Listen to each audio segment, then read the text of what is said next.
राजधानी दिल्ली में अचानक ठंड की दस्तक के साथ ही प्रदूषण तेजी से बढ़ रहा है। आज सुबह से ही दिल्ली में स्मॉग का असर देखा जा सकता है, जिसको लेकर पर्यावरण मंत्री गोपाल राय ने आज संबंधित विभागों से और उनके अधिकारियों के साथ बैठक की। गोपाल राय ने बताया कि दिल्ली में ठंड बढ़ने और हवा की गति धीमी पड़ने की वजह से वायु गुणवत्ता सूचकांक 300 के पार पहुंच गया है। इसलिए वायु गुणवत्ता प्रबंधन आयोग की ओर से ग्रेडेड रिस्पांस एक्शन प्लान यानी ग्रैप का स्टेज 2 लागू करने का निर्देश दिया गया था। वहीं राजधानी दिल्ली के साथ साथ आर्थिक राजधानी मुंबई पर भी प्रदूषण का अटैक जारी है। मुंबई के आसमान पर इन दिनों स्मॉग की एक मोटी चादर देखने को मिल रही है, जिसकी वजह से लोगों को सांस संबंधित समस्याओं से परेशान होना पड़ रहा है। प्रदूषण की समस्या को लेकर बीएमसी भी गंभीर है।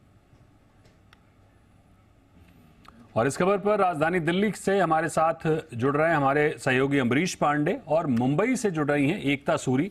सबसे पहले दिल्ली चलते हैं। अमरीश, जिस तरह से हम देख रहे हैं कि हर साल ठंड में दिल्ली सबसे पहले प्रदूषित होता है, उसके बाद कुछ कुछ असर मुंबई पर दिखता है, लेकिन इस बार दोनों लगभग एक साथ ही ये स्थिति देखने को मिल रही है। सबसे पहले तो बताइए कि क्या स्थिति है और सरकार का एक्शन क्या है इस पर।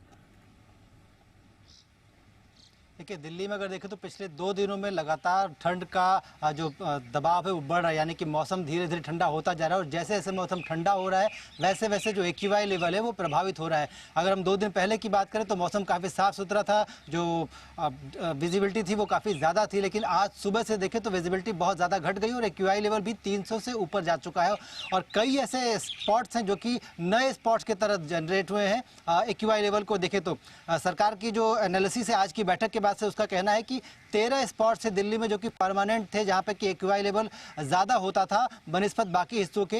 अब वो स्पॉट्स में 8 और नई लोकेशंस जुड़ गई, यानी कि टोटल 21 ऐसी लोकेशंस हैं जहां पर कि एक्यूआई लेवल 300 या उससे ऊपर है और इसी को कम करने की जरूरत है।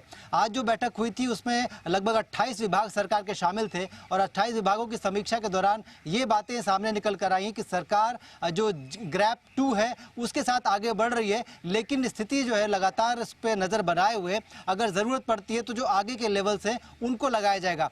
अगले 2 दिनों में जो हमको देखने को मिलेगा वो ये है कि जो ऐसे सिग्नल्स हैं जहां पे कंजेशन ज्यादा होता है वहां पर सरकार red light on engine of वाला जो प्रोग्राम है वो चालू करेगी। इसके साथ साथ ट्रैफिक पुलिस उन जगहों पर ज्यादा तैनात किए जाएंगे जहां पे कंजेशन होता है, ताकि गाड़ियां वहां ज्यादा देर तक न रुके, क्योंकि जितनी देर तक गाड़ियां रुकेंगी उतना ज्यादा पोल्यूशन होने की संभावना है। इसके अलावा डीजल से चलने वाली सभी गाड़ियां, जनसेट, उनके इस्तेमाल पर प्रतिबंध लगा दिया गया है।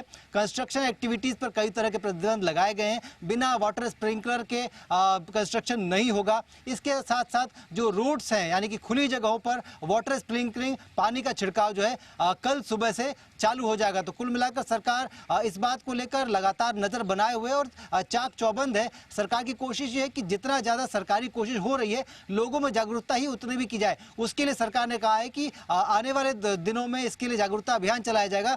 पब्लिक ट्रांसपोर्ट का ज्यादा इस्तेमाल किया जाए, इसके लिए मेट्रो और जो ट्रांसपोर्ट बसें हैं डीटीसी की, ठीक है, लोग पब्लिक ट्रांसपोर्ट का ज्यादा इस्तेमाल करें, गाड़ियों को कम चलाएं। जाहिर तौर पर थोड़ा असर पड़ता हुआ दिखेगा, लेकिन